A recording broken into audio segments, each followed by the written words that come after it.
Right, let's get it. Stephen A. Joel Embiid won his first MVP after finishing second the past 2 seasons. How cool is this reaction with his teammates? Well, I mean, they're happy for him because they know how great he is. They know the work that he put in. They know how badly he wanted to accomplish it. I certainly knew that. He got my vote last year. He got my vote this year. He's well deserving of it. I'm really, really happy for him. It meant a lot to him. He wanted it bad, and he made sure that he got it. He played like one of the best players in the NBA. He was absolutely fabulous this year. He deserves it. Huge congrats. All right, we'll keep it going, guys, in the NBA. Heap 2, obviously, Sixers Celtics. That's tonight at 8 Eastern. And good news for Philly. This season's MVP, Joel Embiid, will return for Game 2 against the Celtics, barring a setback. Sources confirmed to ESPN. JJ, Joel Embiid, good to go. Your thoughts? Well, this was a matchup that we were all really excited about, and it lost some of its luster with him getting hurt. The fact that he's back in the lineup, man, let's go. This Celtics Sixers series could be awesome, especially with the way the Sixers closed out that Game 1 and the way James Harden played.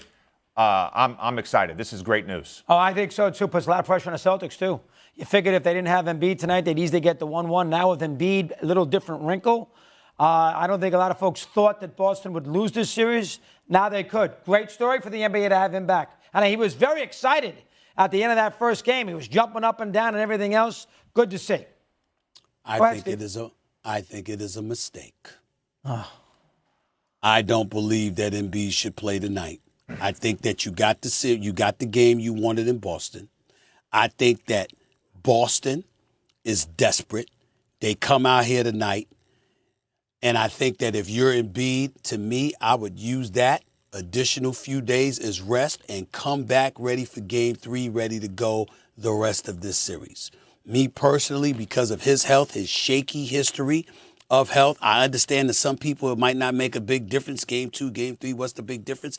Me personally, I think with the Sixers having gotten Game 1, I personally think he should wait, miss Game 2, and then come back ready Game 3 and do his thing. That's just my personal opinion, but, it is what it is. Listen, there's a lot more we need to get into on this, a lot more meat on the bone, so we will definitely touch on this. They're lost, and now we'll be looking for a new team. It was a season filled with drama for Dillon Brooks, who complained after being ejected in Game 3 versus the Lakers that the media painted him as a villain. Now, first reported by The Athletic, confirmed by ESPN, the Grizzlies will not be re-signing controversial forward as Brooks is out in Memphis. JJ, have the Grizzlies made him a scapegoat?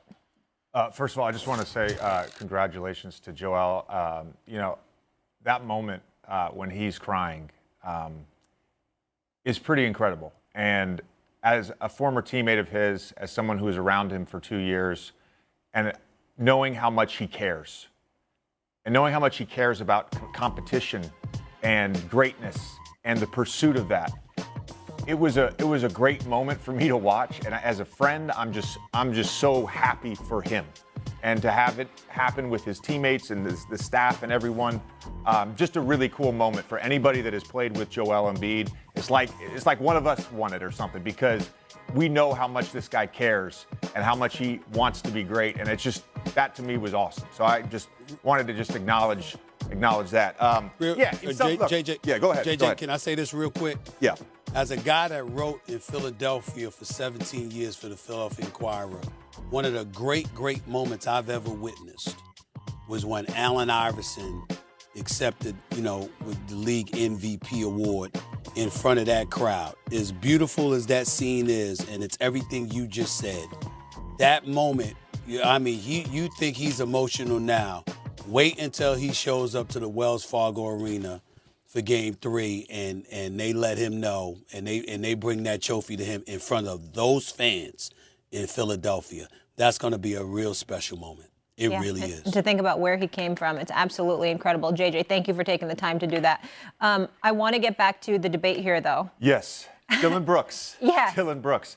Scapegoat. So to answer the question, I'm not sure that the Grizzlies are making Dillon Brooks the scapegoat, but whoever put that language and approved that language in the tweet, yeah, that person wants to make Dillon Brooks the scapegoat. The reality is The Grizzlies have other problems besides Dillon Brooks.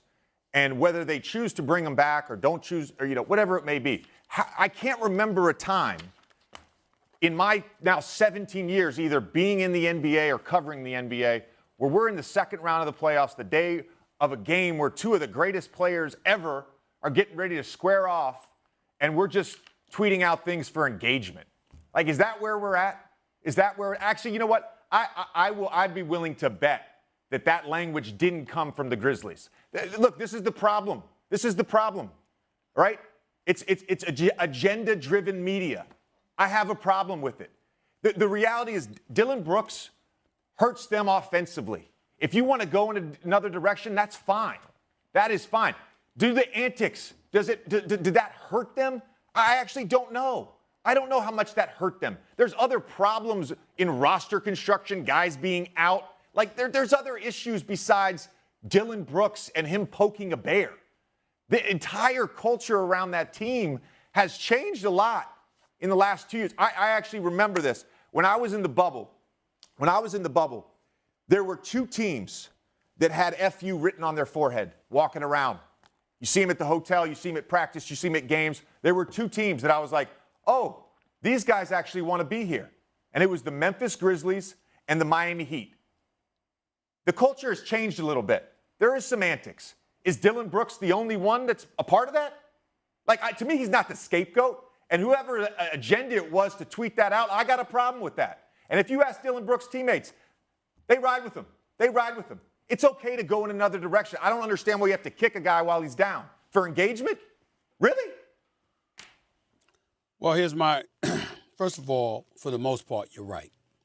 There are people in the media who are guilty of exactly what you just said. There is no doubt about that. You ain't gonna mention any names and stuff like that, but there are people, who do that. So you're not wrong.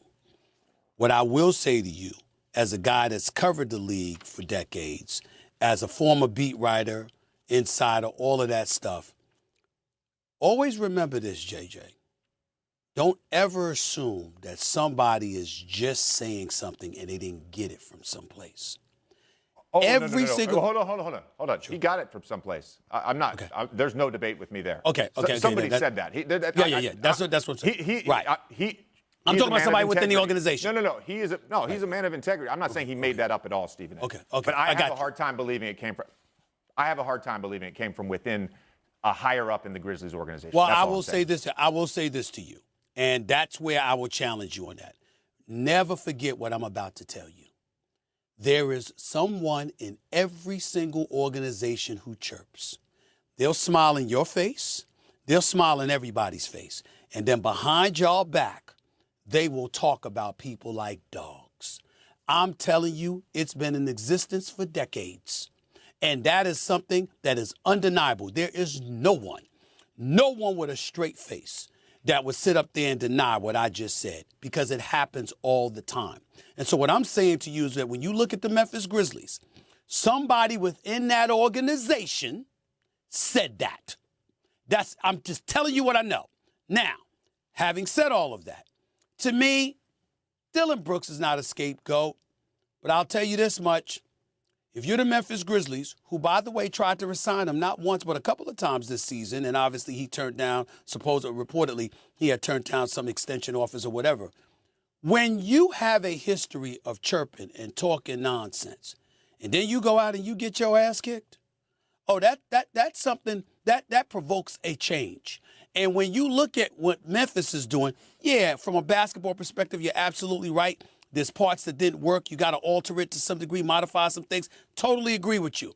But the other side to it is that when you're about that bluster, but you don't back it up, that is an indictment against you. Dillon Brooks shot 31% from the field, 23% from three-point range. Didn't have that great of a season. We were talking about that throughout this year. And he seemed to have tailed off, that he seemed to be a bit more blustered in actual game. And so if you're the Memphis Grizzlies and you've got Ja Morant, we good in the West. Even though Steven Adams goes down and Brian Clark goes down, and if they were healthy, I think, who knows, we might have seen a different outcome, okay? The reality is that from a culture perspective, and you know this because you've been a part of numerous organizations, you know when you're walking around with a certain bravado and you don't have the commitment to back it up. Yeah, you show up on the court when the buzzer sounds and the lights come on and it's time. But the work that you need to put in, the focus that you need to exercise, the discipline that you need to exercise prior to games being played is absent. That's when you start looking at little things like what Dillon Brooks did in the postseason. Because you're thinking about what led to him thinking that was okay, and how they ultimately ended up performing collectively. And as an organization, you're saying, we got to do something about that. That is not beyond the pale, is all I'm trying to say. I wouldn't go any further than that, because for the most part, I agree with you. And I don't blame you for being pissed off, because there are people in the media that are every bit as guilty of exactly what you're saying. You're absolutely right. I just want to say one thing, and I'll let Doggy go. Look, I think it's tough to be the villain. And I think it's tough to play that role. Draymond has talked about that very openly. I'll say this about Dillon Brooks. He's going to talk to a lot of teams this summer, and maybe they'll ask questions about the antics, and maybe we'll have to, commit to being a little more square or whatever it may be. He's going to help a team next year. He's going to help a playoff team most likely. Right. Like Dillon Brooks is not a bum, like a lot of people think. I just want to say that. He's not a bum. Right. I'm amazed we have spent so much time on Dillon Brooks. I am amazed. Really? Dillon Brooks, who didn't even talk to the media when he lost by 50 on Friday night, didn't have the courtesy to give him a word or two, who was poking LeBron. Enough for Dillon Brooks. That's my take. Go ahead. I'm sorry. All right. I have some breaking news. I know you do.